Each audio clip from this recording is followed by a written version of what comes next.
data sharing. As you could see from the agenda and even on the title cover, this is actually a joint webinar between 3 EU projects, namely ADMIRAL, CLEVER, and FT4All.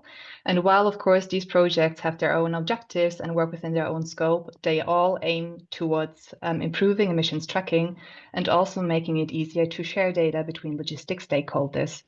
And our first speaker will open up a broad perspective on this with the future vision for green and digital logistics.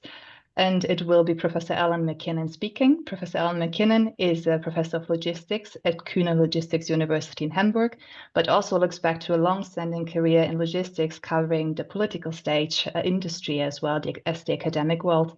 And we're very happy to welcome him here. Professor McKinnon, the floor is yours. Thank you, Jacqueline. I'll just share my my screen. Hopefully you can all see that. I'll just put it on. Okay, so good morning, everyone. It's a pleasure contributing to this event. So this is a rather short scene setter, really, taking a broader view of the subject. This is the 10th anniversary of the publication, the 3rd edition and final edition of our Green Logistics book, which I think is the best-selling book on the subject.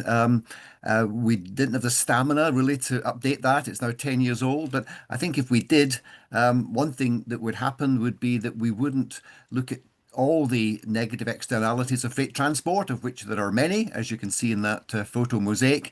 I think there'd be a much greater focus now on greenhouse gas emissions and on climate change, because over the past 10 years, clearly there's been a worsening of the climate crisis.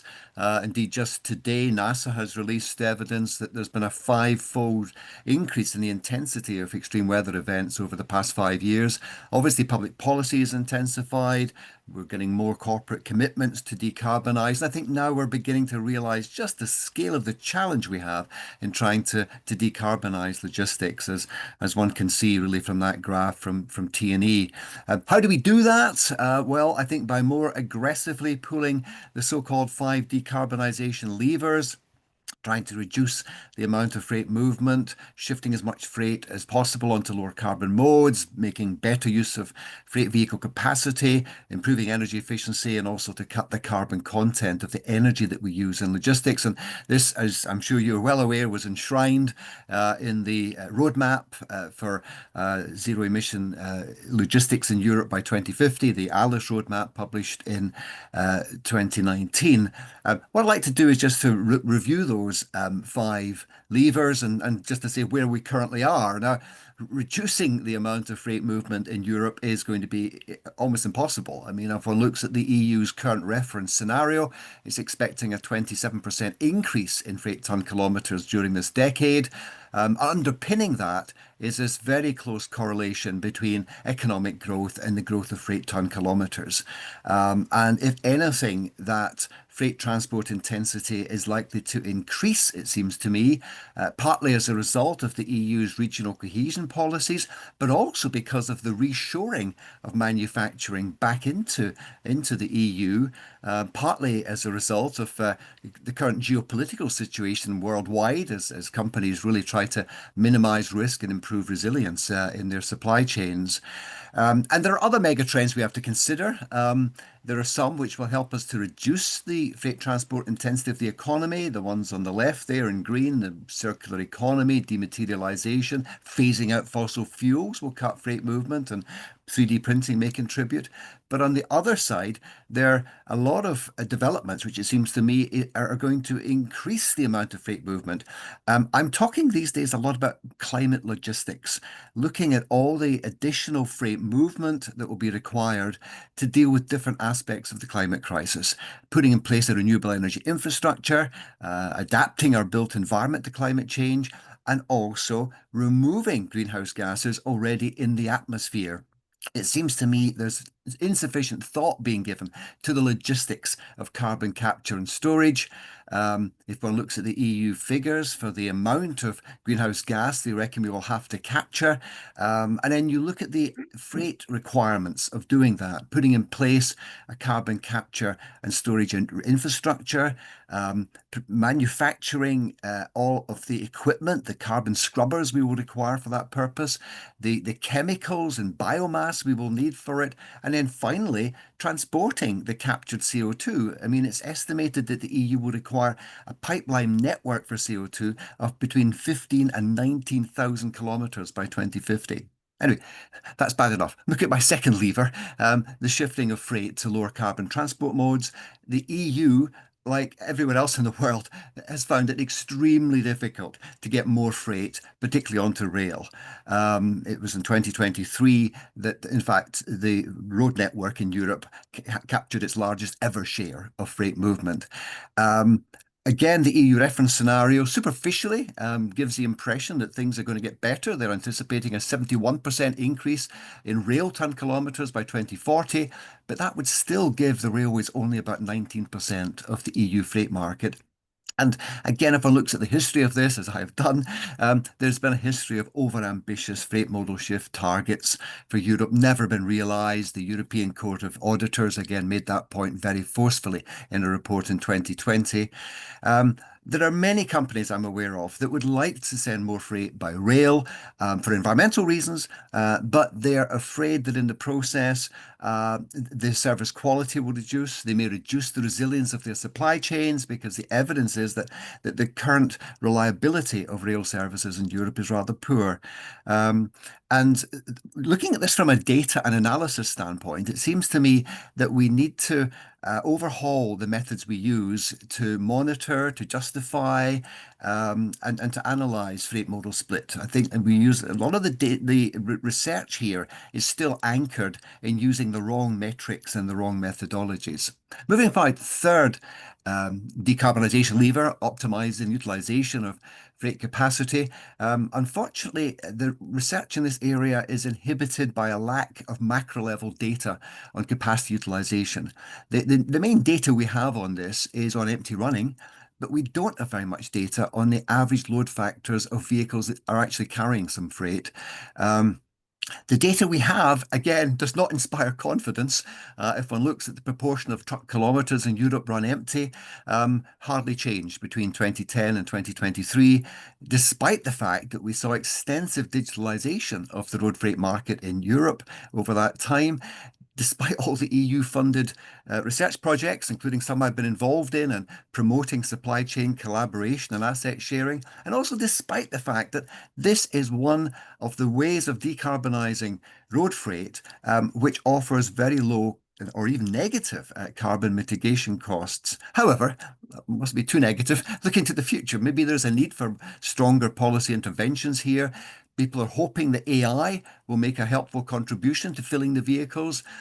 We can also maybe expect some change in management practice. Maybe at some stage we'll consider relaxing just-in-time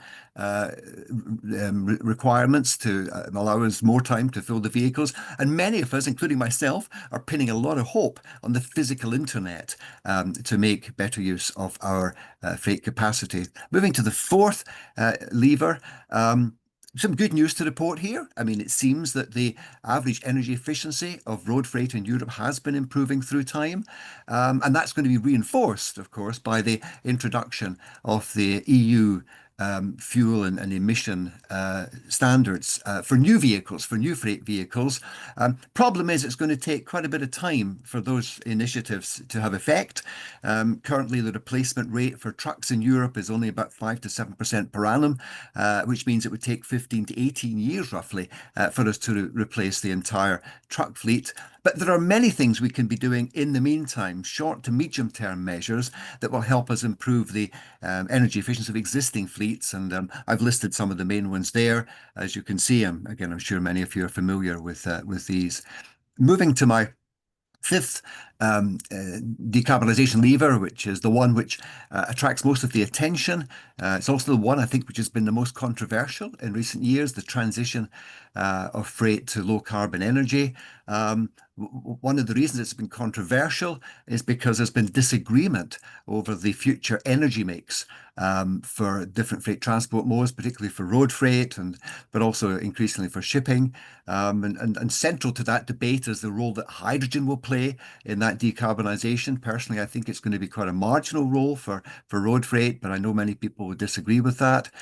But one thing where there is general acknowledgement is that this is going to be a slow transition, partly because of the time it will take for us to coordinate the development of new energy and transport infrastructures, the manufacture of this new generation of low carbon vehicles, and also aligning that with operators' fleet replacement cycles.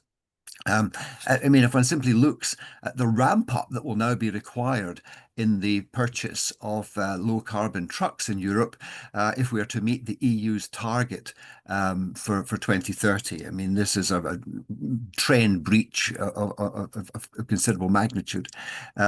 Why is all this taking so long? Well, there are various surveys been done. I've been involved in some myself. This is data from the survey that Transporion did with the Smart Freight Centre and KLU, asking companies, what was delaying their transition to low carbon vehicles in the road freight sector. And I'm sure you're familiar with the list. And high up that list is the difficulty of getting grid connections to charging stations across Europe.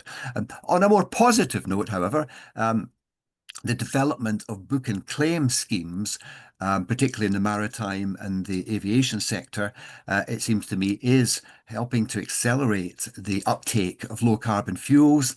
The Smart Freight Centre is obviously very active in this. The International Transport Forum currently is as well. So this is, I think, making easier for companies to acquire these fuels at a time when their availability is quite limited. And then just my final slide, I've not said very much so far about the data aspects of all of this.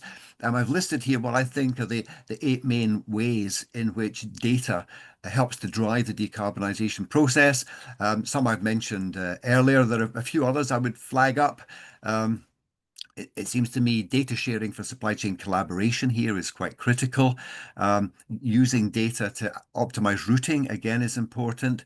There's the monetary aspect of all of this. I've always seen the monetization of carbon emissions and the factoring of those monetary values into companies' balance sheets as a game changer, and that will help. But also the one at the bottom is interesting, carbon risk auditing and alerting, because we shouldn't just be obsessed with the decarbonisation of logistics, but also look at the ways in which we can help to climate proof it and minimize its vulnerability to climate change. And AI is going to have a transformational effect, it seems to me, on sustainable logistics. That was, I think, quite well discussed in a recent journal paper.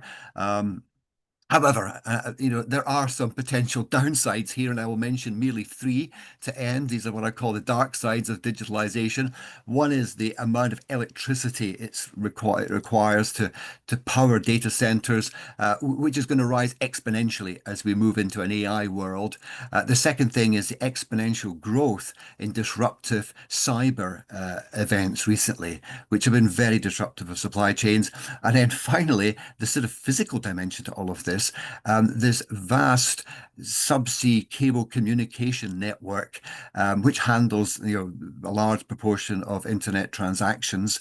There was a study recently which said it will take only a few cable cuts to take out large swathes of the internet. And as we're now in an era of geopolitical and military instability, it seems to me this has become a real worry. However, I know that from the requirements of the 3 research projects that are funding this or sponsoring this this webinar, that this is outside your remit, but I think we should be aware of some of these potential damaging mega trends, if you like, in this whole area of data, green logistics and digitalization. And at that point, I will finish. I think I've managed to keep within my time limit. It's been difficult. I'm sorry I've spoken so quickly, but I hope you found that of interest. Thank you very much. Thank you, Professor McKinnon, for this very nice overview over the current trends, giving us an emphasis on what could be improved, but also leaving us with some positive notes. So we have something to look forward to and to build upon. Thank you. You're welcome. Now going to our second speaker, who will quite literally take us into a dive into the maritime world of logistics. And our second speaker will be Dr. Stavros Karamperidis from the University of Plymouth, who will have his presentation on how maritime supply chain sustainability is affected by emerging megatrends. Dr. Karamperidis, the floor is yours. Thank you very much, Jacqueline, and it's always great pleasure to follow Alan and, of course, his very insightful presentations. Hopefully, I'm going to keep the same pace as Alan. I'm going to go quickly through the slides, but the slides are ready with the organizers. Feel free to get them afterwards, try to play with the links, because as you will see, I have placed a lot of links with a lot of resources there. And if you have any issues, please let us know. My name is Stavros Karamperidis, and as you can see, today we're going to discuss about how maritime supply chain sustainability is affected by emerging megatrends. And as you can see, we managed to put all the buzz keywords into the title just to sparkle a bit of discussion and brainstorming in the morning. As you can see, I'm a board member for the Port of Plymouth and also a member for the Society of Maritime Industries in the Ports and Terminals Group. And I'm also heading the Maritime Transport Research Group, which is focusing on four main pillars. One is maritime policy, the other is maritime economics and logistics, the third one is maritime sustainability, and the fourth is maritime geopolitics, which is exactly what Alan was talking about. And we're doing a lot of research about several issues in geopolitics, like the subsea cables, for example, that Alan has mentioned earlier on, and how important all those factors are. Quick overview of the agenda, and as you could see, that's why I'm saying I'm going to go quickly through that, because it's a deep dive. I'm going to describe what is happening at the moment in the maritime sector, why decarbonization in maritime business is important, briefly explain the regulatory element, how we can reach decarbonization, and I'm going to bring an example from a research project we've done a year ago on green shipping corridors. So first of all, I'm sure that most of the people who are attending the call are aware of, but just to remind you, maritime transport is extremely impactful because it carries 80% of global international freight. And as we have seen since 2023, when we had the first Houthi attacks, we had a lot of deviation, and that has led the freight rates to increase, as you can see from UNCTAD, to approximately 132%, which of course that led to increase in customer prices by nearly 0.6%. Of course, that led inflation, reduced consumption, and all that kind of need for moving cargo around the globe, which I'm going to come back in a minute in my presentation. But before we go forward, because as Alan mentioned a minute ago, we're living in a very interesting world. As you can see, that's the latest report from the World Economic Forum, which is mentioning the global risk and the rank of the severity over the long and the short-term impact. And as you can see, for the short term, you can see that we have things like state-based armed conflict. I don't know if that reminds you anything. If you're following the news, I'm sure you see the last 5 days something is happening in the Middle East or is escalating in the Middle East. Extreme weather events, social polarization, cybersecurity and espionage and warfare. Exactly the things that Alan has mentioned a minute ago. And of course, as we move forward, we're going to see issues like the extreme weather events. We have to think about how our overall supply chains are going to become resilient. And that's a big critical element we have to consider, not only to one dimension, but in various factors. And that's why it's very important to understand how the mega trends that are affecting the maritime supply sustainability are evolving. First of all, geopolitics is the hottest element in the room. Everybody's talking about it. And of course, we've seen the disruption in the trade routes. We've seen the trade protectionism with Mr. Trump and other people around the globe saying about tariffs. And we see the negative impact that has to trade. And of course, we've seen sanctions and embargoes. Just to remind you, the Shadow fleet, it's the Russian fleet. A lot of Russian energy products are coming to Europe through various countries and all that kind of stuff. But let's start with the first point and talking about the Middle East crisis, which is, as I said, extremely current. It started like a couple of days ago. We're going to see more and more impact in the overall supply chains. And of course, thankfully, we have a deja vu because that started in 2023. Everybody was panicked back there, and that was the amount of vessels passing through the Red Sea, and that's kind of after the overall attack from Houthis. And as you can see, the overall recorded number of vessels passing through the region has dropped by 50%. And you may think that had only an impact to Europe because it was primarily Asia to Europe. No, because of the climate change, Panama drought has also brought a global effect. A lot of American cargo was passing through the Suez Canal to go to America, and that had a huge impact. But of course, not all the sectors have been impacted the same way. You will see that, for example, the tankers had the last 2 years a 52% increase in terms of the vessels passing through the region. But if we come to dry bulk cargo, you will see exactly the opposite. We see a 56% decrease. And if we come to containers, that decrease comes even further. Of course, if you start breaking further down the numbers, you will see that not all the companies had the same impact. And of course, we can discuss about it, why that is happening. But unfortunately, we don't have the time at the moment. So giving you the perspective, bringing containers from China to Europe, typical Tianjin to Rotterdam, that has increased by 4,000 nautical miles. That's adding 2 weeks of additional time, a lot of additional cost, 35%, and of course, approximately 30% increase in the overall emissions, 900 tons of CO2 per round trip. And of course, as I said a minute ago, that has led the freight rates to increase. But not all the trades are the same. So as you can see from the right-hand side, you will see, for example, grain going from Ukraine to Djibouti, which is a developing country. Instead of going for 8 days because it was passing through the Suez Canal, now it takes 38 days. And various commodities had a different impact in the overall transportation. Of course, as the cost of goods goes up for developing countries, that has a huge, bigger impact to the overall society. Risks that are related with the Suez Canal diversion. First of all, Panama Canal, as I said a minute ago, because of the droughts, not a lot of vessels were able to pass through there. So that is bringing a lot of constraint to the availability of the supply chains. Crossing the Atlantic Ocean, higher waves, more risky operations over there. Piracy in the west coast of Africa and the east coast. And of course, as we know at the moment, everybody's talking about Iran and what is happening in the Strait of Hormuz and how that's impacting. And of course, the biggest impact is that an area, which is Mediterranean and the Red Sea, is approximately 1 billion people living there. That huge amount of area with a lot of population is affected and is not being able to serve properly. Going to the second mega trend, climate change. As you can see from the photo there, you will see that Panama Canal is well in the El Nino effect, and that kind of extreme weather events has brought a lot of impact. Rising the sea levels, a lot of floods, the ports have been affected, changing the shipping routes. For example, the North Sea route, because the ice are melting because of the global warming and increased pressure for decarbonization. Those are some photos of what is happening. The left-hand side, you will see the impact from in the Panama Canal, and the second one, you will see that the vessels now are start utilizing the North Sea route. Russia is heavily investing. They're building. They have started delivering already a lot of nuclear icebreakers that they're able to utilize and expand further the North Sea route, which are totally controlling. And as you can put it in the spectrum of geopolitics, that is bringing a lot of attention to what is happening around the globe. Technology, as Alan mentioned a minute ago, digitalization, automation, and all that is bringing to cybersecurity elements. As we're becoming more digital, we're exposing ourselves more to cybersecurity elements, and we see how that is exponentially growing. Autonomous vessels in order to eliminate the human error, and of course, AI and blockchain technology. Just to keep in mind that the average vessel size is 21.9 years old. So implementing the digitalization, that kind of vessels, is creating a huge loops into the system, and they're making them more vulnerable to cybersecurity. That's why we have to consider cybersecurity as a paramount element.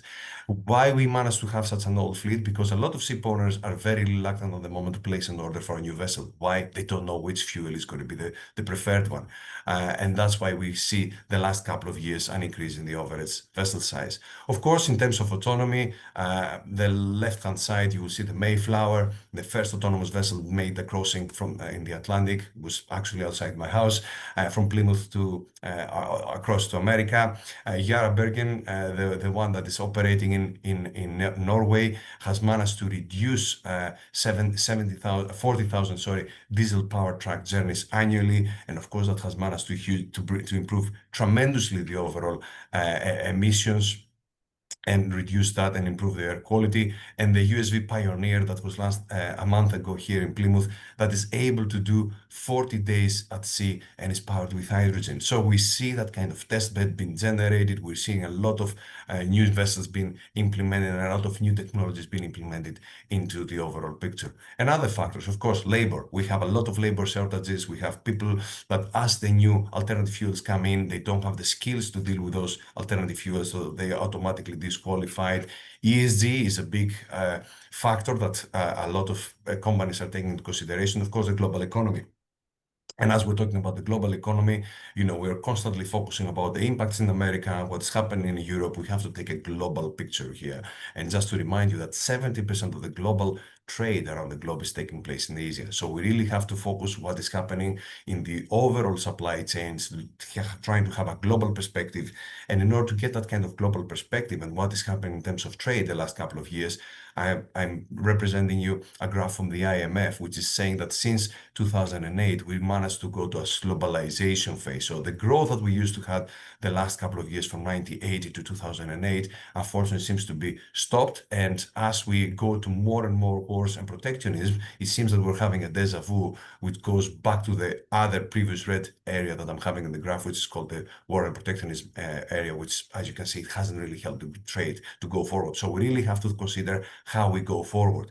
But why decarbonization in maritime business is important? Because a scientist couldn't be more clear than today. If we don't take actions, if we go above the 1.5 degrees, we're going to have a big problem, and we need to take urgent action now. And unfortunately, as we know, it has been recorded last year that 1.6 degrees has been reached. The EU Green Deal is in place. IMO has put a lot of strategies in place in order to reduce the emissions, to have net zero by 2050. And of course, we created a lot of emission control areas. And the North Sea, recently Mediterranean, 1st of May, has entered in the overall emissions area. And of course, the Fit 55 package is in place with the Green Deal and how we can do things greener. But why maritime sector is important and why should play a key fundamental role. As you can see there from the graph, shipping has the smallest CO2 per kilometer per ton footprint from any other sector. But the biggest problem that we're having, because we're so big, we're covering 80% of the global trade. If we had all the emissions, shipping could be the sixth biggest country after United States, China, India, and Japan in terms of emissions. Shipping is emitting nearly 911 tons of CO2. And if we try to make an equivalent, that's nearly the cars that have been operating in Europe. You may want to say, you may think, oh, that's something small and why we should be bothered about it. It's a big issue because, as Alan mentioned a minute ago, a lot of roads sector is making a lot of ways forward to decarbonize itself. The biggest thing is that we have electrification. And as you may understand, electrification and maritime do not fit quite well because we have water element in the middle. So we're trying to find other ways to go forward. The barriers that we have in terms of maritime decarbonization is that all those technologies are quite new. And there's a lot of lack of evidence in terms of the long-term demands for the vessels. There's a lot of negative externalities.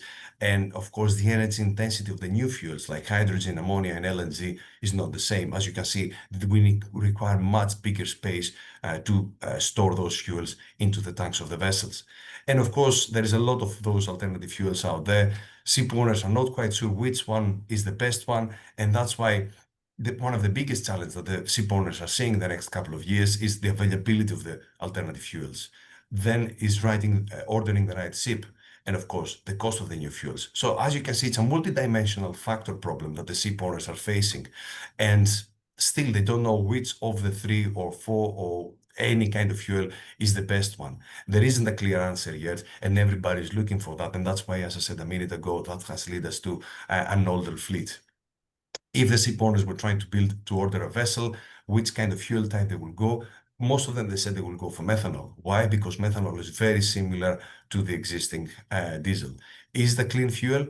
Not 100%. And that's why a lot of the companies are calling it as a transition fuel. And that's why we see that as a big trend at the moment. Is shipping facing the only dilemma? The answer is no, and we have to reach economies of scale so we can reduce the cost of the fuels, because at the moment the cost of all the alternative fuels is very high. The key question is which solution is the best for the maritime sector? That's the multi-billion-dollar question for me.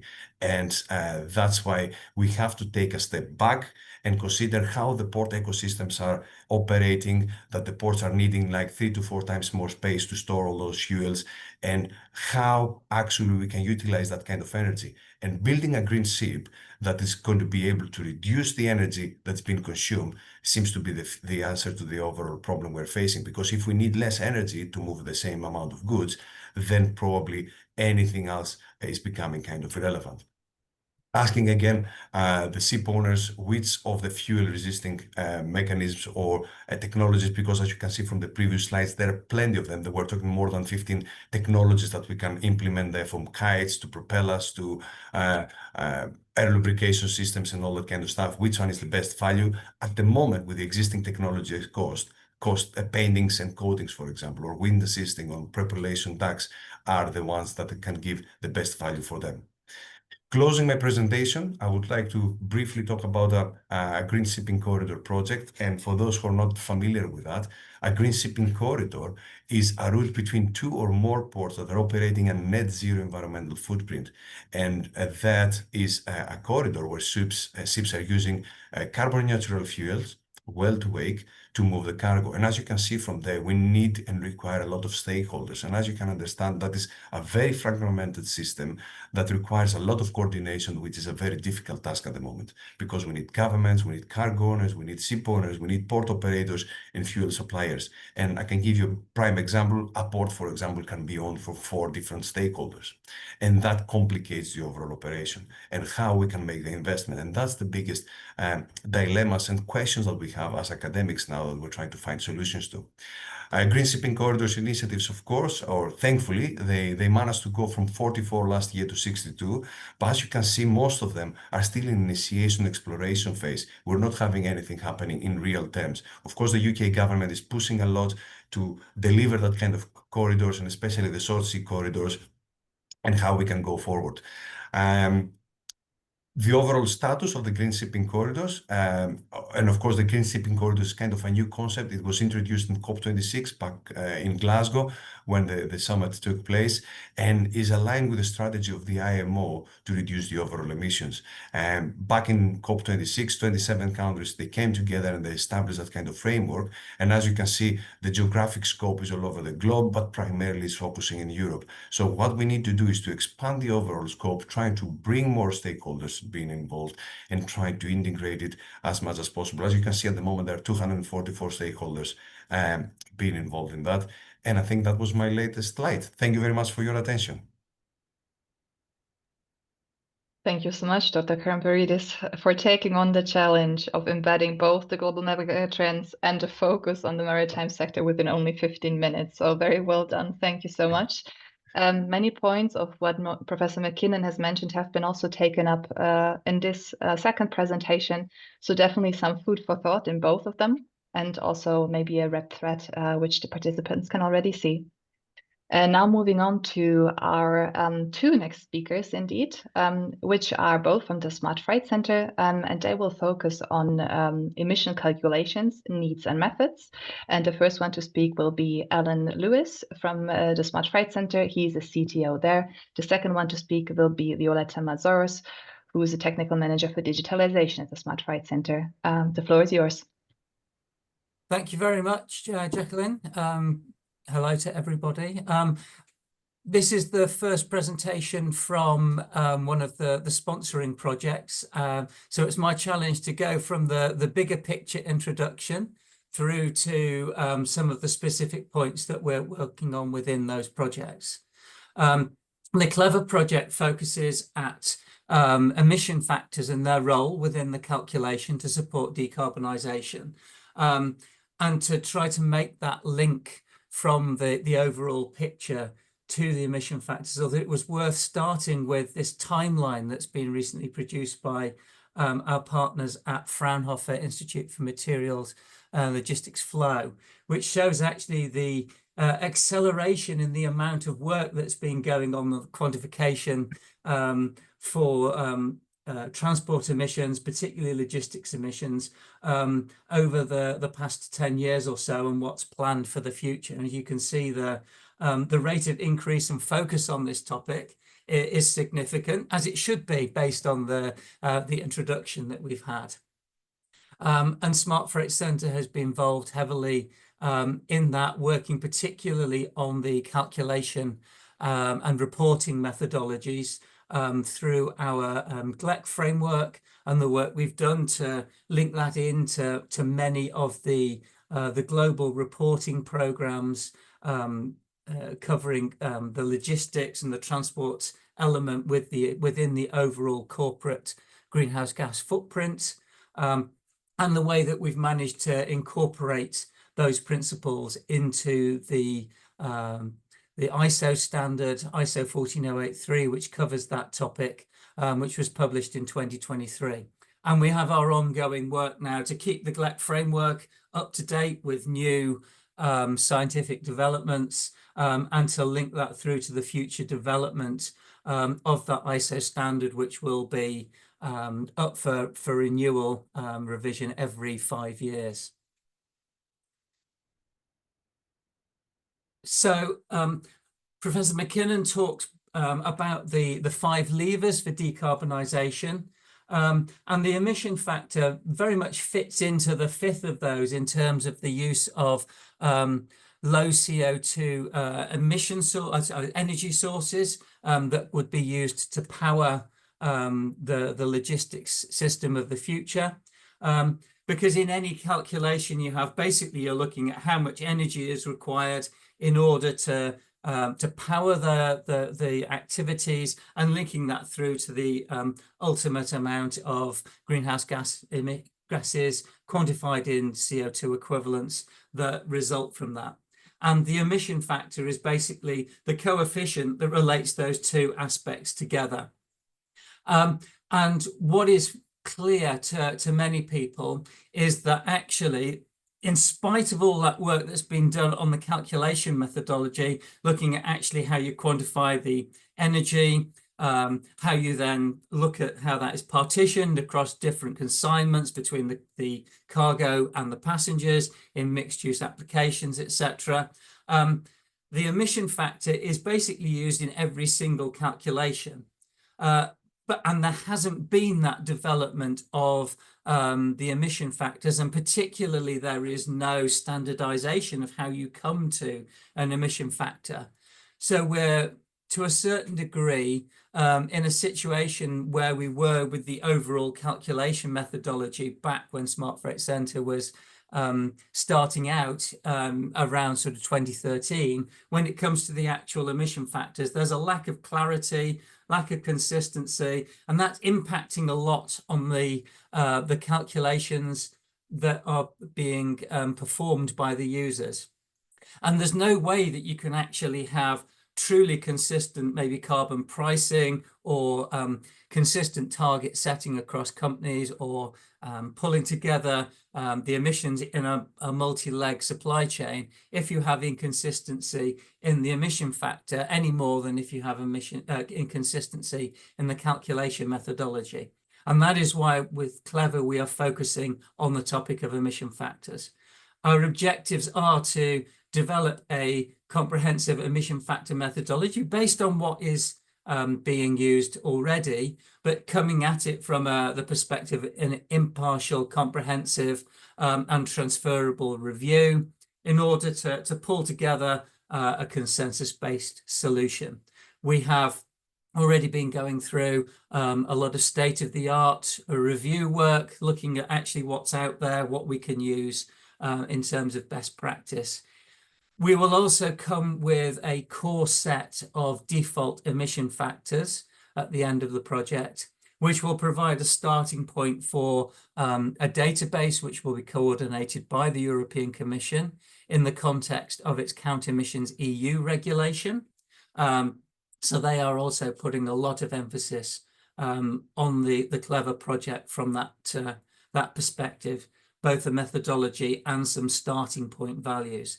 And the aim is to provide market access to the project outputs, not just the published values, but the methodology that sits behind it, with some very traditional principles related to any greenhouse gas calculation reporting. You'll see something very similar in the likes of the Greenhouse Gas Protocol, for example. These high-level principles about what we're trying to achieve to underpin the calculations. In terms of the progress of the project, we're 1 year into a 3-year project. The first 6 to 8 months, we focused on setting up our stakeholder group. We've got a very broad stakeholder group consisting of about 50 different organizations who've been very active in supporting the project partners. We've done a lot of interaction in order to produce our state-of-the-art report, which we submitted to the Commission in February. And that was very much linked to a gap analysis and understanding of the current situation.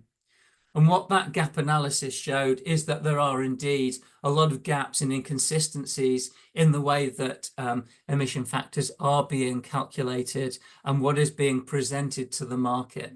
There are very significant differences in the boundaries that are going into those calculations, the assumptions, and probably less so the core methodology, but those boundaries and also the data inputs that are driving the values. Across the different databases that are out there, many of them are actually modal focused, so that they focus on the energy carriers for a particular mode.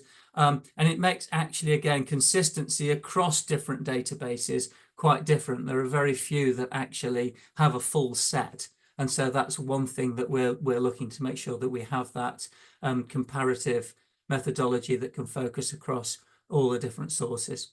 And obviously making sure that we cover the different life cycle phases of the energy sources, because as we go through the energy transition, where the emissions occur is changing rapidly from fossil fuels, where the emissions are largely at the point of combustion, through to all sorts of different fuel life cycles, where the emissions occur at different points, in order to make sure that we don't just shift the impact from one part of the economy to another. And we also need to understand the strong links there are between the calculations and the emission factors into regulations, reporting structures, both compulsory and voluntary, and the broader user needs. So our gap analysis showed, in terms of high-level findings, we're very much dependent on an emission factor on how a life cycle assessment process works. So looking at the boundaries, making sure there's consistency. When you look at actually how a life cycle process works, actually there are rules about what processes you are and are not allowed to emit from that. And so what we see is that actually quite often processes will be either fully or partially emitted according to those rules. Some of that can be accidental, some can be intentional if they are deemed to be a relatively small proportion of the total, but it's something to be quite wary about in terms of actually making those assumptions. And even when you have a methodology, occasionally some of the data required might be missing or highly approximated, which again can lead to some significant issues. One of our members at Smart Freight Centre recently asked us, well, why are the emission factors going up all the time? And the answer is because scientific knowledge and understanding about actually where the emissions occur within the full fuel cycle is still becoming more comprehensive, and we're finding potentially some significant gaps which have been overlooked and which can lead to some quite significant changes for particular fuels. And when it comes to an end user who just wants to calculate their emissions, whether it's inconsistency or data gaps, they all have the same impact of causing uncertainty and reducing confidence in the outputs. So thinking ahead a little bit, consensus is really important, and actually thinking again about actually how we go about defining the structure of the project. Are we looking at simple global values? Do we need to look at some sort of more regional markets in what we produce in terms of the values? and how that supports the commercial choices that companies actually make. And a lot of the interviews have told us that actually our perception when we started the project is actually mirrored by reality. That a lot of companies and individuals are realizing that actually that this is a little bit of a Wild West at the moment. That leads to a lack of trust, a desire for more transparency, the need for the sort of harmonization and standardization that we want to aim at. But also there's a significant awareness and willingness of those stakeholders to engage, which I think is why we've managed to get such a strong expert forum. So the project is now in the developing the methodology phase. There's a lot of very detailed work going on about LCA scoping, fuel and energy specifications, and that method development right now. And so our vision is basically to use the work that we're doing to produce this harmonized framework for emission factors, methodology and values, and support not only EU directives, but corporate decarbonisation, and link that into the international perspective. If you want to know more about CLEVER, we'll have some QR codes in the presentation that you can use to link through to the project. Yeah, thanks very much for listening to our introduction. Thank you, Alan, for giving us a very close view on the emissions reporting and underlining both the challenges, but also the willingness of stakeholders to actually solve these challenges, which I think is important. And yes, let's go on to the second speaker of the Smart Freight Center, who is Violeta Mazoros. Yes, thank you. Let me quickly ensure that you're seeing the right screen. Yes. Perfect, thank you. So after all of these super interesting presentations, I will speak a bit more on what is Smart Freight Center currently doing for data and digitalization. And my name is Violeta Mazoros, and I'm a technical manager on the team for data and digitalization. So before we dive into specifics, I would like to briefly speak about Smart Freight Center and who we are, because maybe somebody in the audience is not aware with our work. So we are a global non-governmental organization that is also non-for-profit, and our vision is essentially to help the industry of logistics move to zero emissions by 2050 or even earlier. Of course, consistent with the pathways and the policies that all of us, especially in Europe, have to follow. So what is our mission?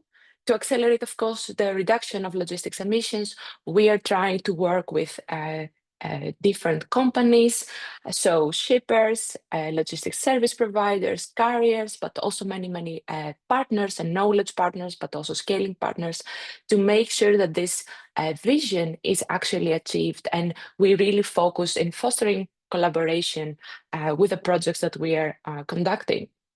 And now our goal is to mobilize essentially all of the stakeholders and help members and partners track their emissions. So also what Alan was mentioning, but also reduce in order to achieve this pathway.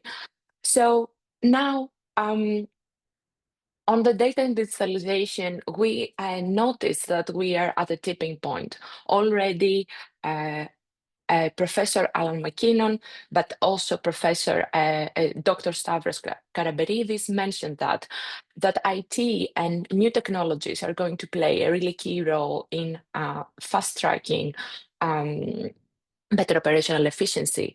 And Smart Freight Center, essentially the coming years, is going to help all of the members, but also setting up our strategy internally like that to help everybody integrate more digital strategies into many facets of multimodal transport.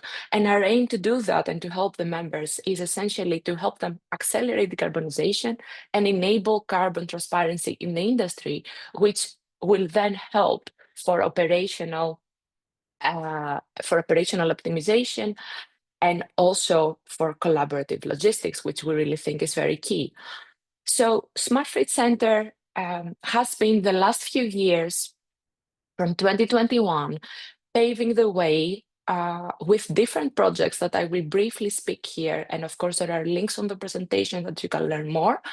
But we have been paving the way to understand first and foremost with our very first project back in 2021, the Data Access Project, to understand, okay, what is hindering the stakeholders from engaging in data sharing and data exchange with other peers. So back in 2021, we did a qualitative analysis to understand better the position of different stakeholders in the logistics and essentially summarize the barriers when it comes, so the social barriers when it comes to engaging in data exchange that can be pivotal to understand better emissions, logistics emissions. In March, this project actually concluded with those qualitative findings and a first suggestion for some variables that could be key when we are engaging in exchange of transport activity and transport emission data. In 2023, of course, as Alan already mentioned, in March, we had the launch of the ISO 14083, which of course also brought the GLEC framework methodology into a more official, let's say, space and became also the backbone for a lot of policies. One example is Count Emissions EU, that is also part from the Fit for 55, I'm sorry. In 2023 to 2024, we were active with these two projects, and we are still active with the ILE project. And essentially, these two projects were exploring, on one hand, the SFC exchange network was exploring how can the data space concept, so data spaces is a technology concept that also the EU is backing to enable decentral data sharing between businesses and authorities.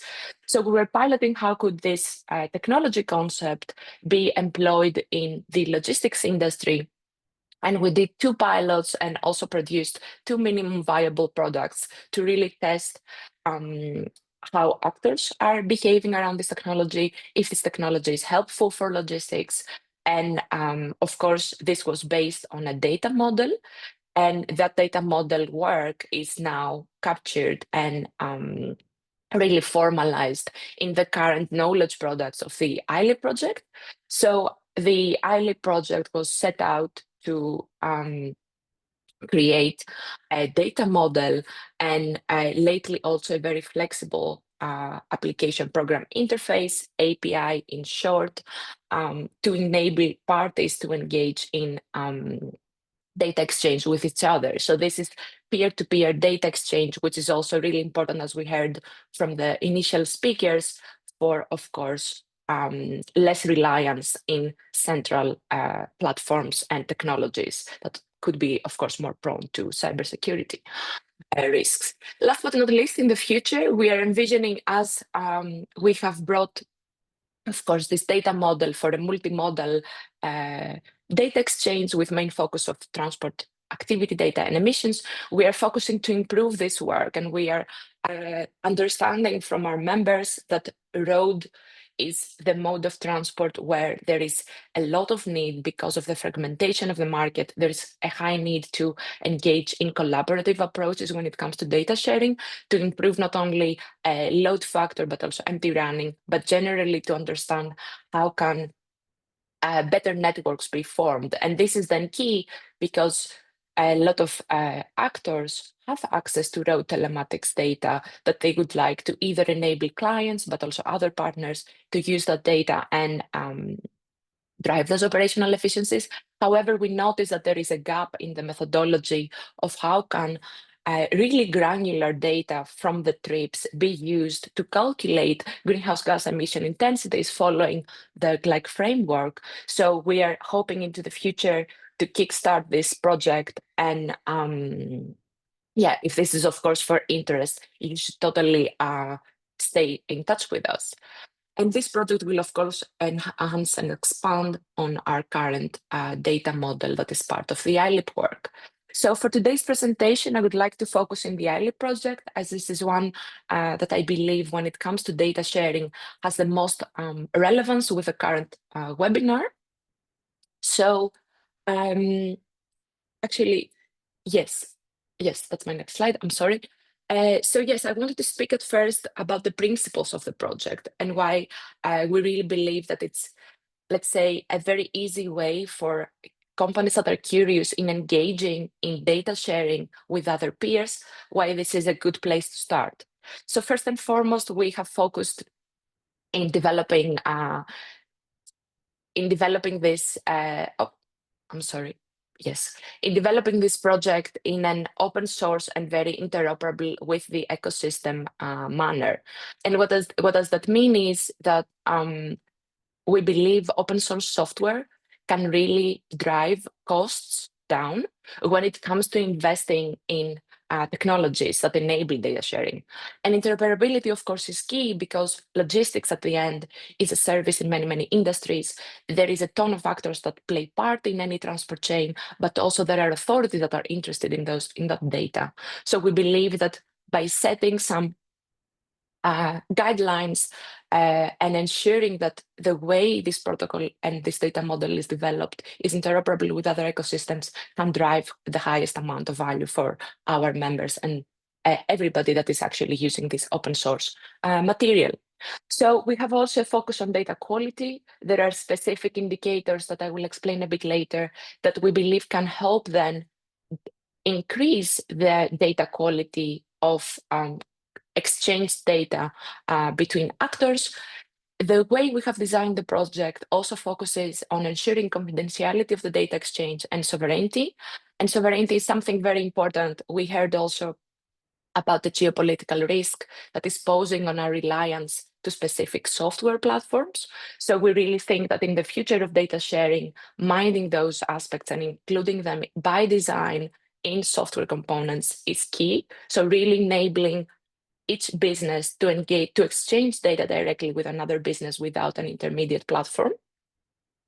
And the model and the scope of the model and how the variables are being set up, of course, is agnostic to geography. So it has a global scope and also a multimodal scope. So anybody from any mode of transport should be able to exchange transport activity and transport emissions data without that affecting that.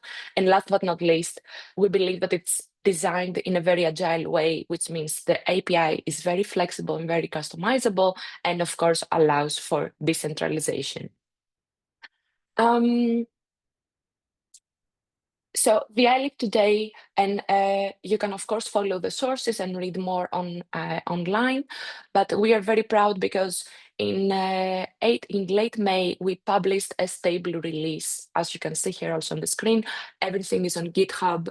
And we have been working with software engineers to really help us bring this data model and protocol to life. So we're very grateful for that. And this stable release essentially sends a signal to the market that, okay, a company that wishes to engage in data sharing, now this module, this software module, let's say, is ready to be used. And the way that we have built data transactions, we think is encapsulating all of the essentials. And these transactions can be used for both input and output of data. So here I will very briefly show these transactions in this schema. So for example, here it's the shipper that wishes to calculate the transport footprint of the full transport chain.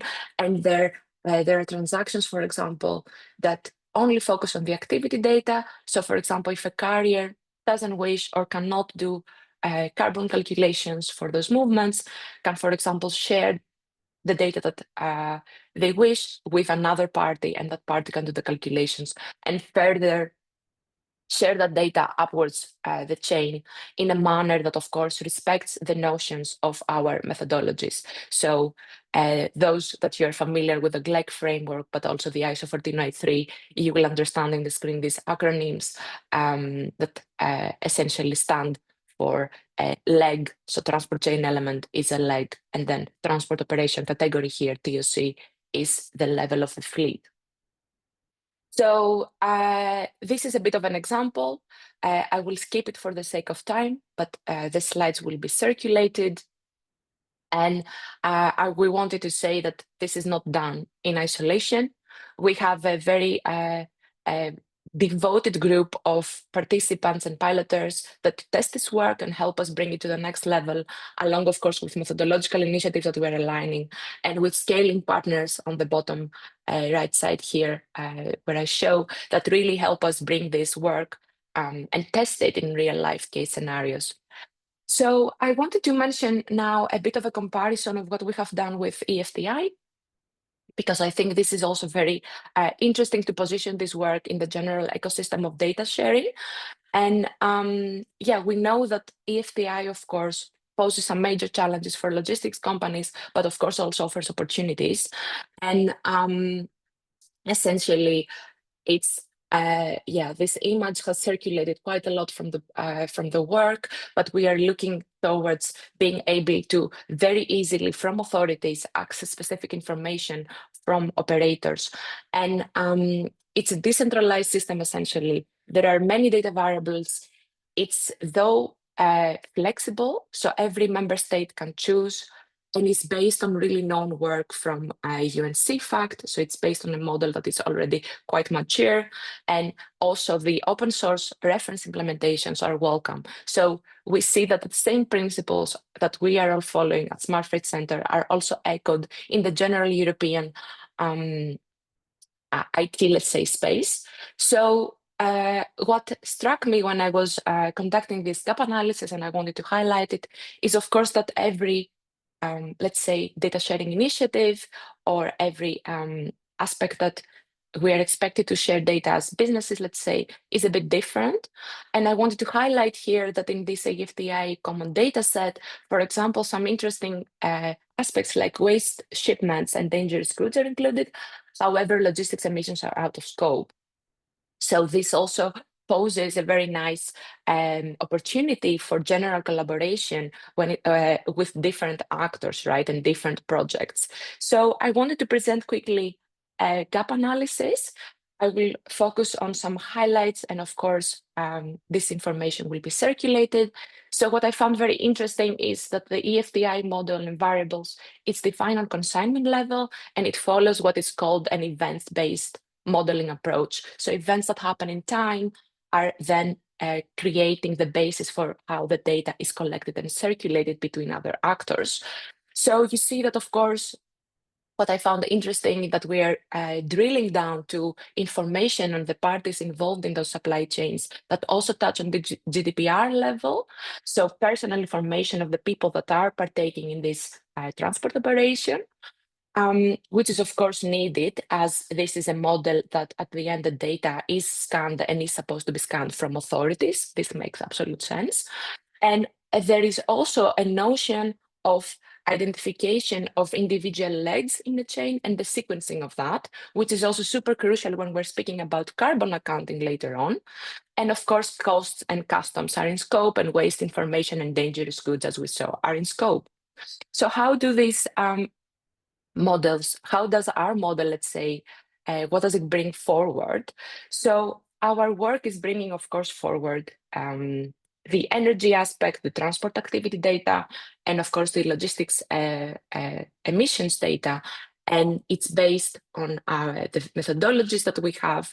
And also, we are also bringing forward load factor, empty distance, and energy carriers on a transport operation category level, so on a fleet level, because we really believe that these variables are needed if we would like to see more collaboration on logistics based on data shared and also higher operational efficiency changes. And the conclusion essentially, and this is the key takeaway that I would like everybody to remember from this presentation, is that these models with very few adaptations can very easily be used in tandem by actors that are keen to engage in EFTI work, but also in carbon accounting. And the concepts and the way they are designed, there is a lot of overlap between them, and this can essentially enable the emission calculations. So if you would like to learn more and interact with us, we have a QR code, and yeah, happy to take any questions. And back to you, Jacqueline. Thank you so much. Thank you, Violetta, for this, again, a very nice deep dive into a specific topic, whilst also giving an overview of other regulations next to it. So thank you. Now is actually a perfect transition to the Q&A session for the participants. So you have 5 minutes to ask your questions directly to our speakers or to write them into the chat. I just saw one question in the chat, which Dr. Karen Paredes has already answered. Okay, I can see one question. Just a second. One of the reasons why CO2 and other emission data is missing from FT is the fact that such data elements are not currently in the UN CFACT model. I'm not sure that's a question, but maybe Violetta can answer to that. Yeah. Yes, of course I can. We have been, of course, speaking as well to the team that is producing and maintaining the UN CFACT data model. And we are aware that, of course, the emissions are out of scope, and thus we see this discrepancy. And of course, we believe that there is no need to repeat and to redo work. So the fact that it's out of scope from those operational models is not an impeding factor if other actors would like to engage with emissions accounting. And this is also why we really think that it's very interesting if you have an operational model that is, of course, based on events, as the UN CFACT data model or the EFTI one. And then for the emissions accounting, which is a retrospective action, then follow, for example, our work, which then immediately brings you forward and positions you in a higher compliance to the GLEC framework and also the ISO 14083. So yeah, we are aware, and we hope that this clarifies as well on what are the actions that we're taking. Thank you. Thank you, Violetta. I hope that answered the question. Are there any other questions? Because I don't think I see any in the chat, but you might have others that you would like to pose directly to our speakers.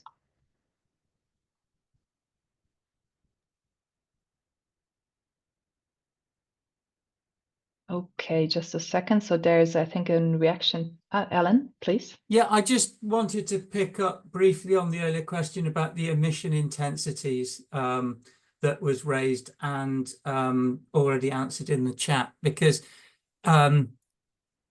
within the GLEC framework, we show a range of different emission intensities for different modes. And it makes it very difficult to say absolutely the emission reduction from one mode to another is a certain percentage, because the emission intensity, emissions per ton kilometer, varies so much depending on so many different factors of the use case.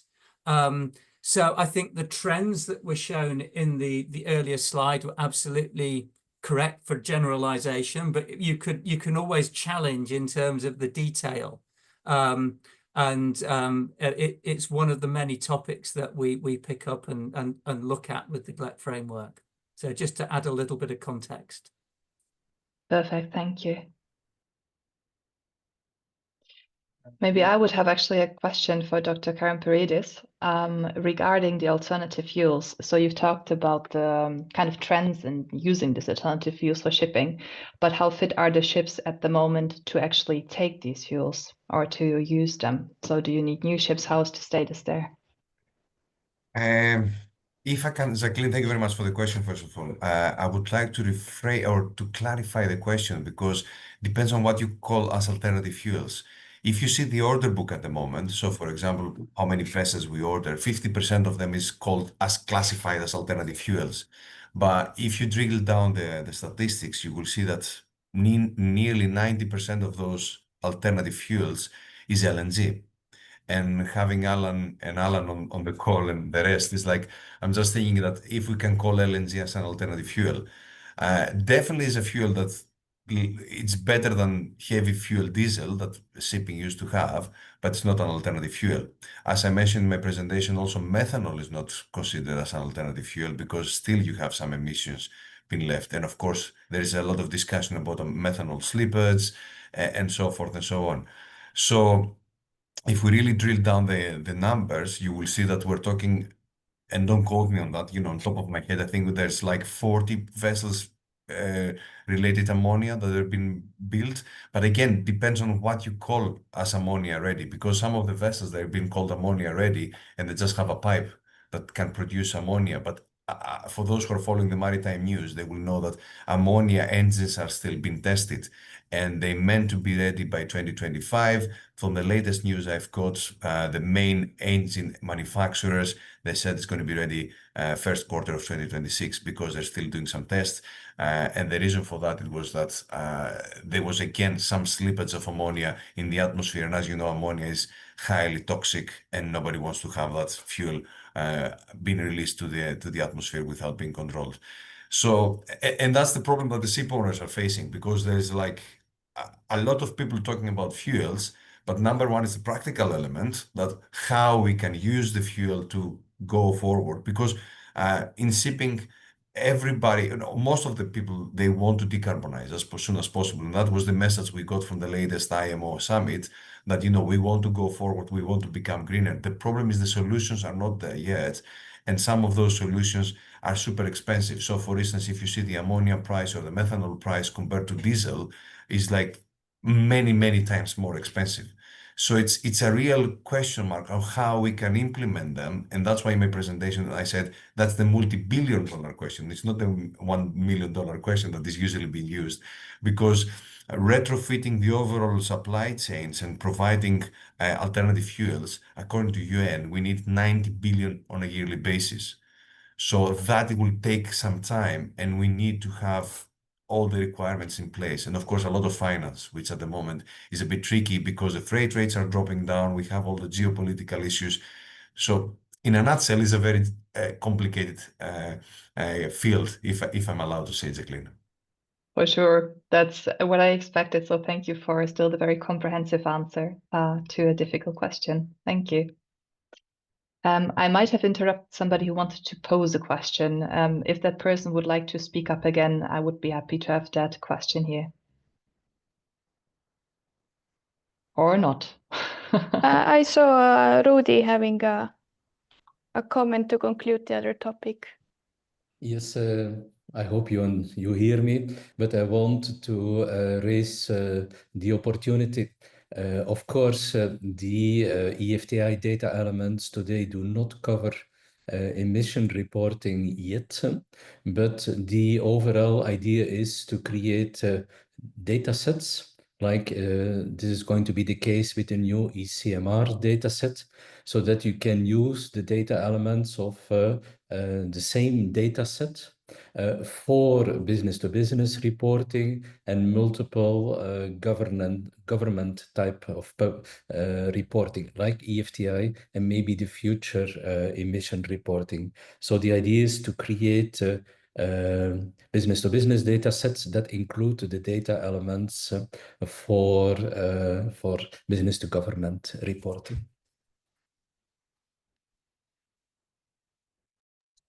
Thank you, Rudy, for that comment. I would actually make this the last one, so we can move on and maybe catch up some of the time. The next part is actually dedicated to, we have another question. Yannis, would it be fine with you if I left that for the end of the session, because we have another Q&A before the webinar? Okay, perfect. Thank you. Awesome. So now we come to the practical part of this webinar, and the demonstrative part, I can even say. So the next speaker will be Simo Salminen from Awake AI, a Finnish company, who will demonstrate us a digital platform. So go ahead, Simo, the floor is yours. Thank you. Thank you.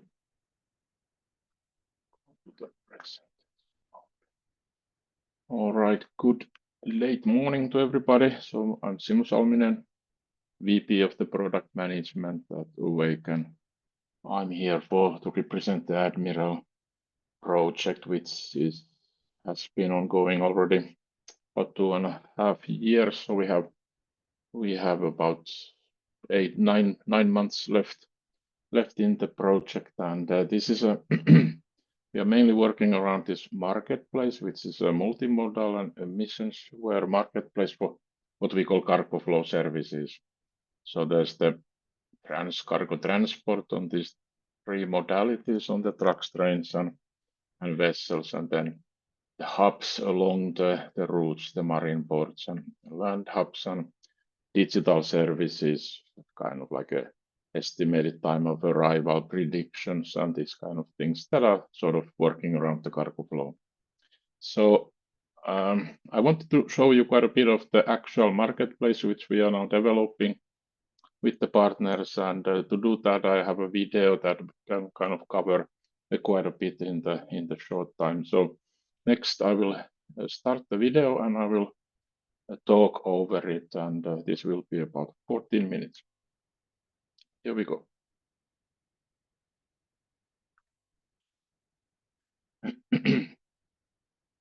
So this marketplace is a cloud-based mobile, sort of a web-based, mobile-based marketplace, and if you want to be trading these services, buying and selling, you do have to register for the marketplace, and you kind of indicate your main role of your company. But in practicalities, you can perform both selling and buying, but quite often you do the other part, is the 90% at least. And we have a manual kind of a vetting of the companies that join the marketplace for trust reasons and these kind of things. And I think that's probably something we need to improve as we get going with the marketplace next year. But the idea here is that we try to keep the initial sign up quite light. But for example, what you are seeing here is just the basic company information, and also this kind of where do you operate in the Europe, well, in the whole Europe, and sort of what are the operating countries. If in this example I'm a trucking company, and what kind of trucking services and what's your fleet size, that kind of things. And then there is, after this sign up, there is this already mentioned like a manual approval process. We do support sort of various. Our scope is wide. We try to capture at least 80% of the transport sort of types and cargo, and this is mainly initially for the whole well, European Union, but really for the whole of Europe. So we'll come to the end of the registration here, and we'll inform the company that there is this manual verification step. So let's look at the marketplace, how sort of the what we call catalog or listings, things to be traded.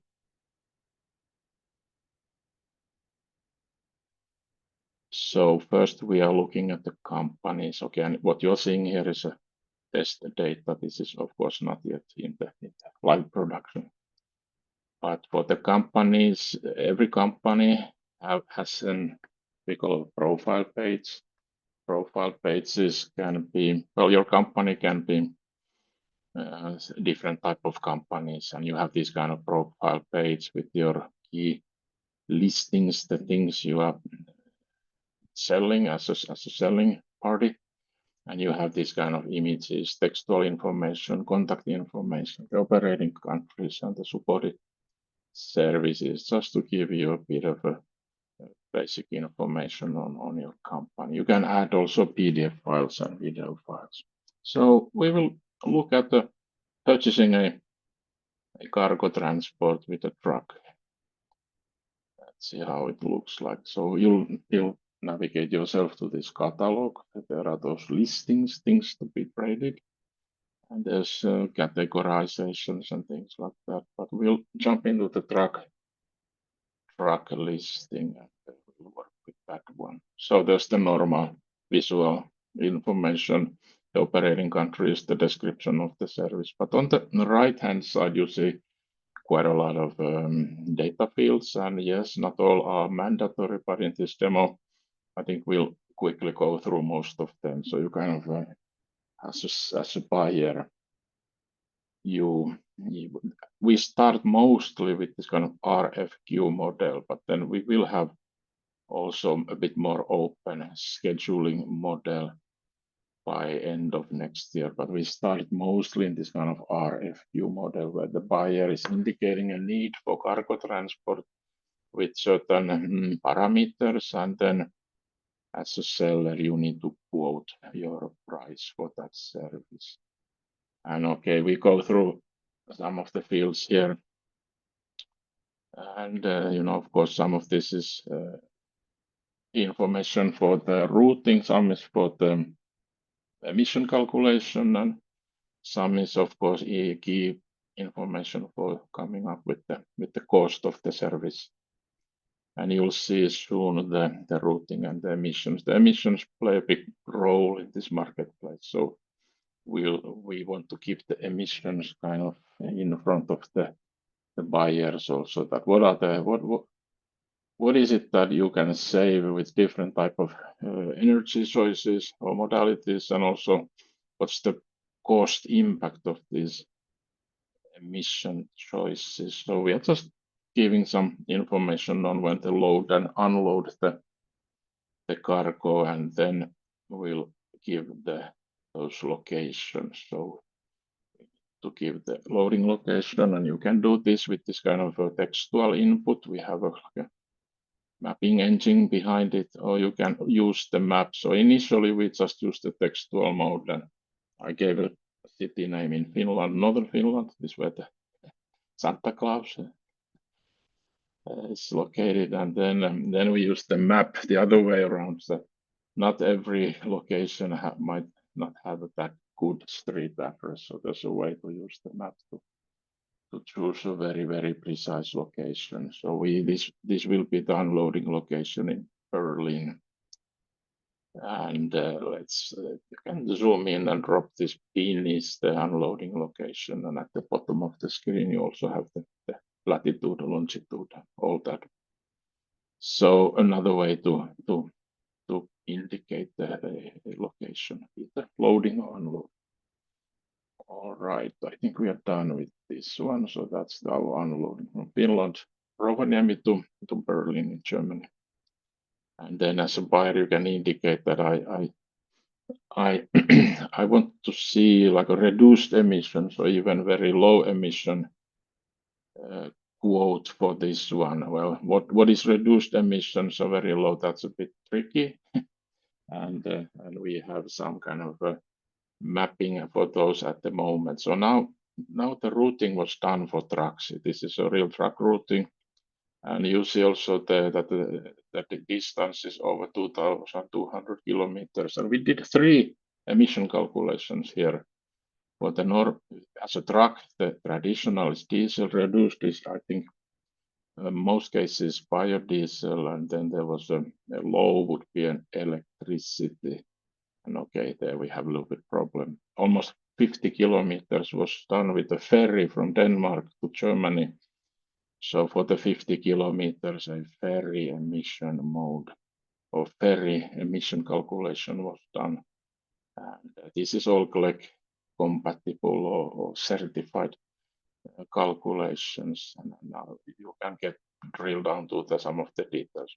Those are the tiers we a little bit struggle with, but maybe some of you can help us to come up with those. And that was a quick demo. Okay, so what kind of input you as a buyer you can provide for the seller, and there was the route and the emissions were the final thing you saw there. This is kind of same for the ocean-going vessels. This is more like an ocean-going vessels, maybe not so compatible at the moment with inland waterways, but that can come later.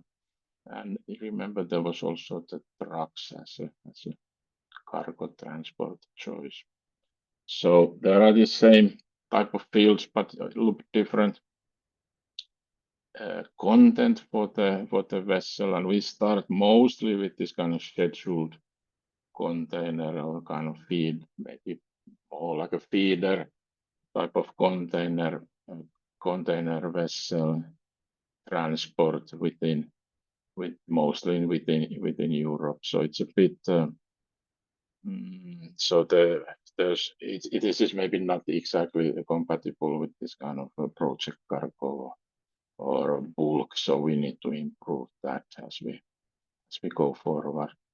But okay, yeah, there's this Incoterms, so you can look bit learn about them, and this kind of additional data can be provided. And for the vessels, we do routing also. The routing is done by our own AI-based algorithm for the vessels, and we will see that shortly. This one in this example is one of the simplest route you can have. It's not. It's only. I think there was only two. Was it from Turku, Finland to Antwerp? Yeah. This is like a not like a really this kind of round robin route, but as an example from one port to another one. Normally there would be a bit more stops on the schedule, but we start from Turku and end in Antwerp. That's we pulled out. So there are the same energy choices, and there was this this routing is shown on the map, and soon we will calculate the emissions, and the emissions is indeed really for a container cargo at this time. But there's not so much opportunity to yet calculate those different energies, and we hope to get to that state that later on that we would have. What would it be if the vessel is really like some of those dual fuel choices that with less emissions, but of course this is now kind of like an RFQ, so you can send an RFQ even to multiple companies, and RFQs sellers of course respond to the RFQs with the cost and other information, and then if it's approved by both parties, the quote, an order or shipment is created, and here we see a tracking. This order has these subviews. This subview is tracking your cargo. Okay, it was on board the RoRo vessel at this time, and there's this kind of chat and documents, and there's the emissions view. So those were like the order has about 9 subviews, and those are used in the fulfillment with the tracking of the cargo, chat to solve problems, documents, emissions, and all that. We use quite a lot of maps, and at this time you see these vessels here on the map, and we chose one vessel and get real-time information where it's located and what's the estimated time of arrival to the next port, and this kind of shipping information. We have also added mostly by the request of the ports that it would be convenient if we can check the weather for the next few hours. This is more for some types of cargo. So there is a simple weather forecast inside this tool, just to make sure that the weather is okay for processing cargo, and there are these wind warnings, also rain warnings, and this is maybe for mostly for port for port operations with the port operations. There's a simple reporting built in, and also a simple, well, not that simple, but the useful sort of knowledge space inside the marketplace. There's a lot of this terminology and sort of choices in the marketplace. So we'll try to have this knowledge space for users to understand the concepts and the terms and how things work. This is also a way to leave support tickets and that kind of things if you need help with the marketplace. So thank you for your time. That's all from me today. Thank you, Simo. For all questions, we'll direct them towards the end of the session just for your information, but we'll get back to them. I would now like to ask our second speaker, who's Oğuzhan Öztürk, to give us case studies and field examples in our second practical session. So, hello everybody. Nice to have you here. My name is Oğuzhan Öztürk and I am from Abona. I'd also like to excuse my colleague, Dr. Felix Hackbart from Truck Tower. He had to leave early today. I would like to talk to you today about how emission tracking can look like in a, let's say, a real system. So give an example of how this might look like. So can you see my screen? Yes. It's good. But before we dive into the subject matter, I would like to quickly give an overview over this EFTI for All project, because what we did is ADMIRAL, CLEVER, and EFTI for all projects for the future of transport logistics came together to create this webinar. And I would like to give you an insight on why EFTI or what EFTI for All is and why it might help with reducing emissions. So really quickly, the idea behind EFTI is simple. Transport data should be exchanged fully digitally between companies and authorities across all of Europe. So no more paper, less emissions. The thing is, currently each country has their own way of transmitting data. So everybody has a solution, but everybody has their own solution.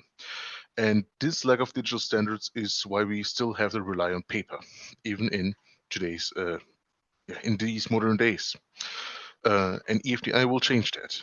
EFTI will introduce one clear digital standard that will, for all of Europe, that will standardize the way we share data, and so we can share data across borders within Europe securely, efficiently, and with full legal compliance.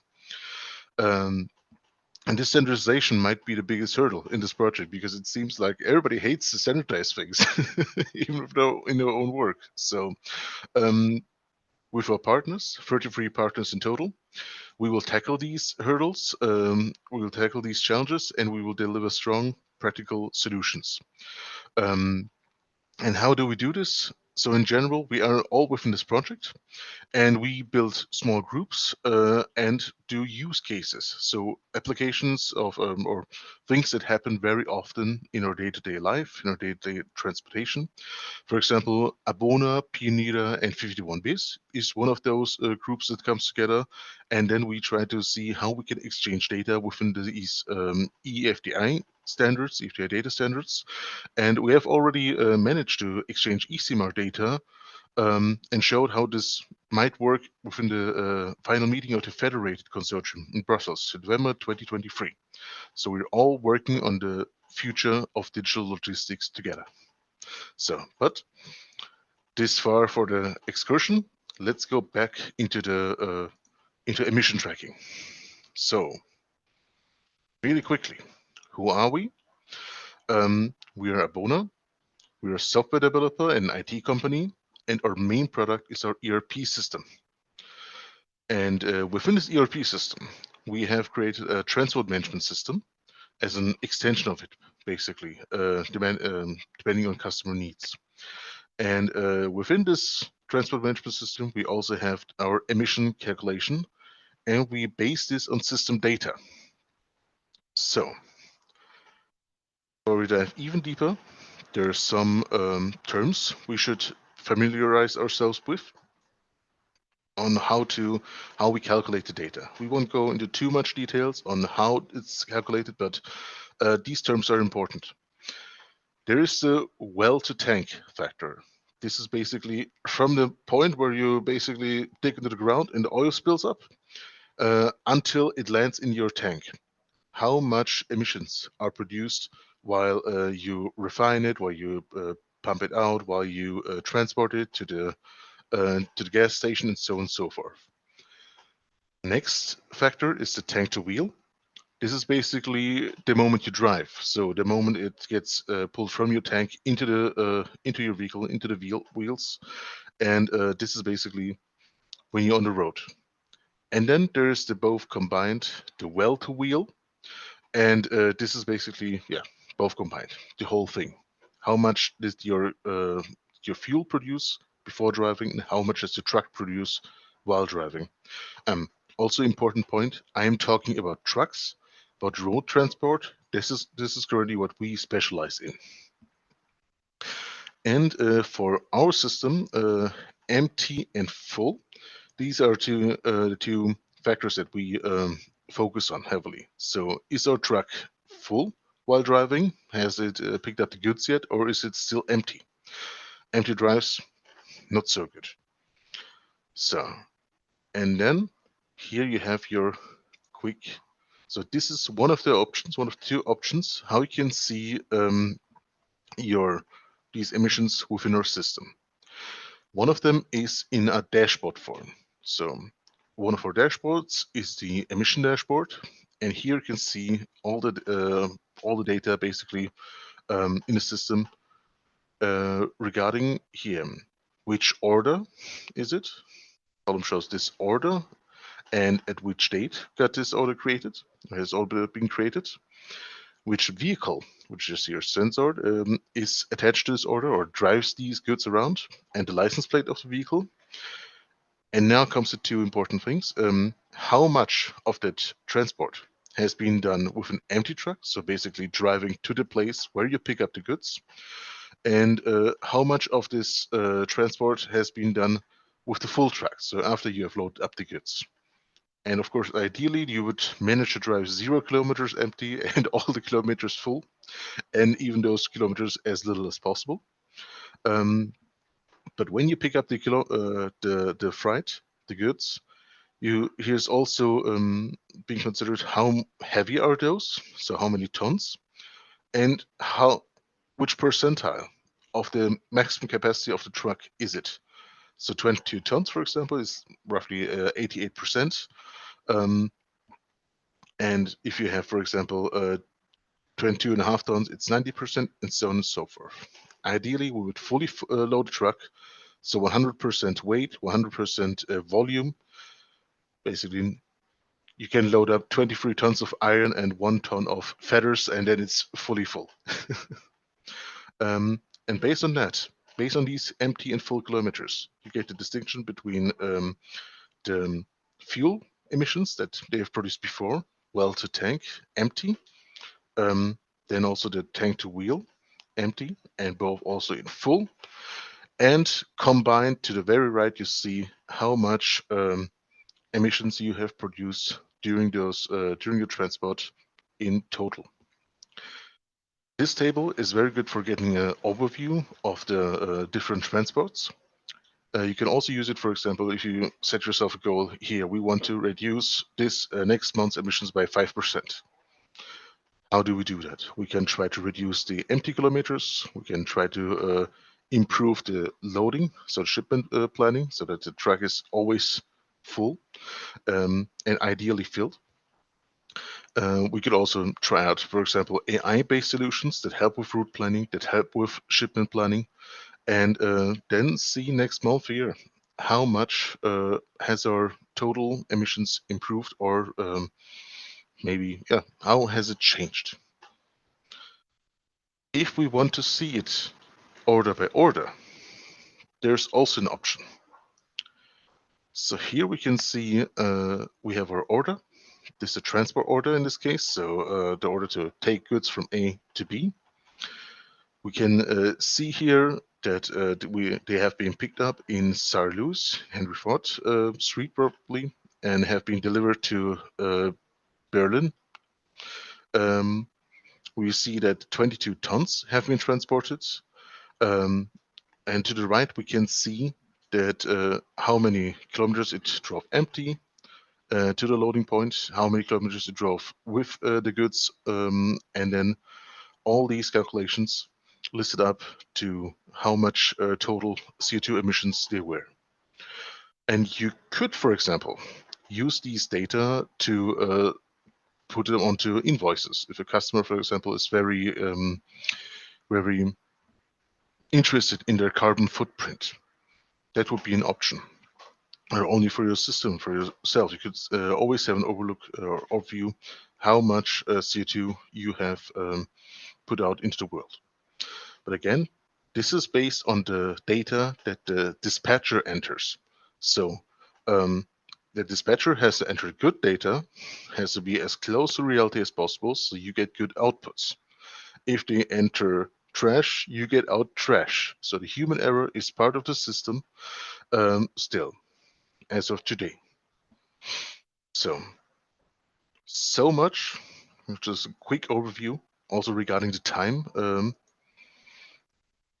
Thank you very much for your attention, and thank you for being here. Let's see what the future brings. Thank you, Augustin, for leaving it with a positive outlook as well.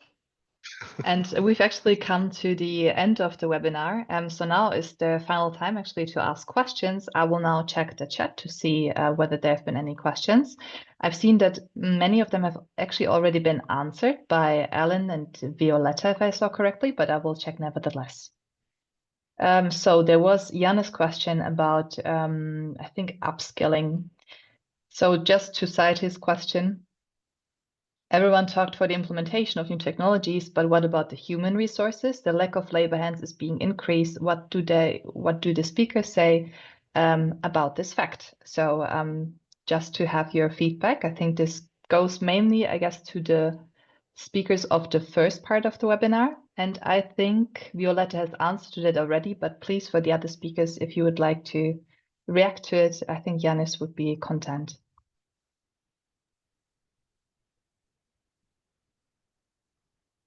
Should I start? And then I Please. probably could be following up. So thank you very much, Yanni, for the question.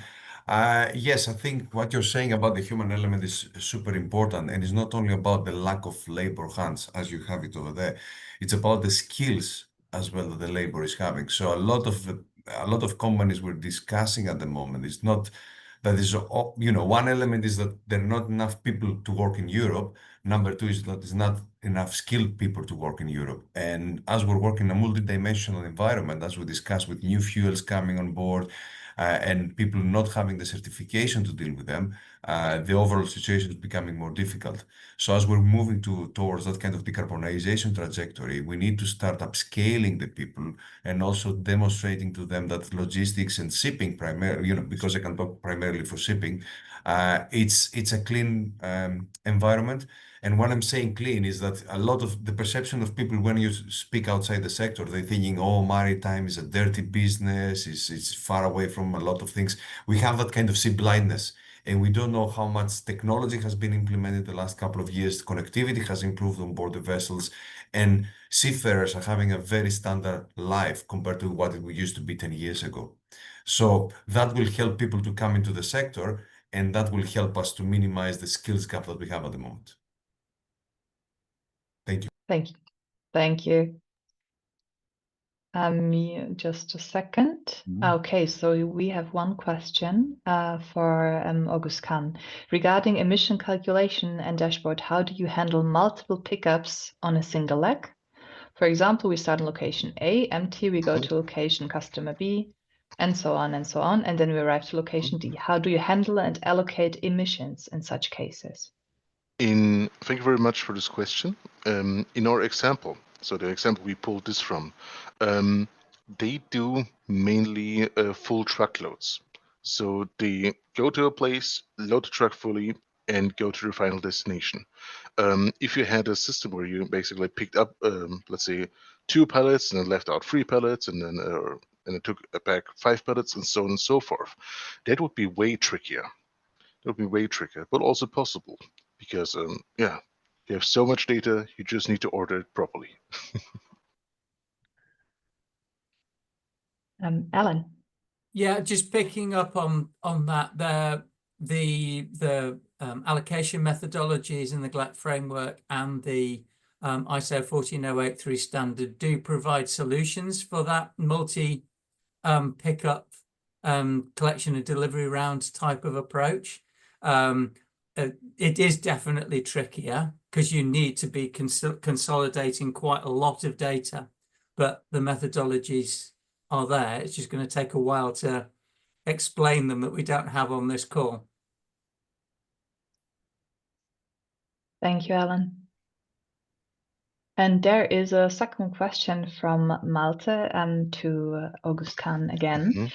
If I understand correctly, you are calculating the final emissions with default values, emission intensity based on utilization rates. Do you plan on using primary data in the future? Thank you also for this question. Great question. And yes, you've seen it correctly. Currently, we basically have our table and say, look, this much utilization is this factor, this much utilization is this factor. In the future, with primary data, you probably mean vehicle that you get data you get directly from the vehicle, for example, from the diesel pump regarding the fuel usage, or the telematic data regarding GPS data where your truck is currently. This is something that we did not come to do or come to implement yet. There are so many things to do. This is on the list. We are eyeing it, but currently not.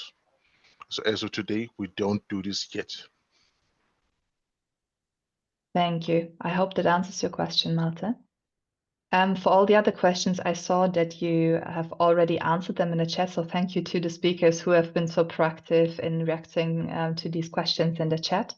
I would close the webinar now because we are already beyond the scheduled time, but if you have any questions, do write them to us and we'll redirect them to our speakers if you're interested. And again, to clarify, we will share the slides as well as the recording, so you will have a chance to go back to all this food for thought and get your brain rewired on the topics that we discussed. Once again, a big thank you to all the speakers that have dedicated their time to this webinar and to the participants who have stayed with us until the very end. So thank you for your interest, and looking forward to see the future of logistics coming and how we can address all the challenges included, but also make use of all the strengths that we already have, such as the collaboration that, for example, Smart Freight Center is fostering among the logistics stakeholders. So I'll see you next time. Thank you very much and have a good lunch break. Thank you, everybody, for listening. And Thank you. presenting. See you soon. Bye-bye. Bye. Bye-bye.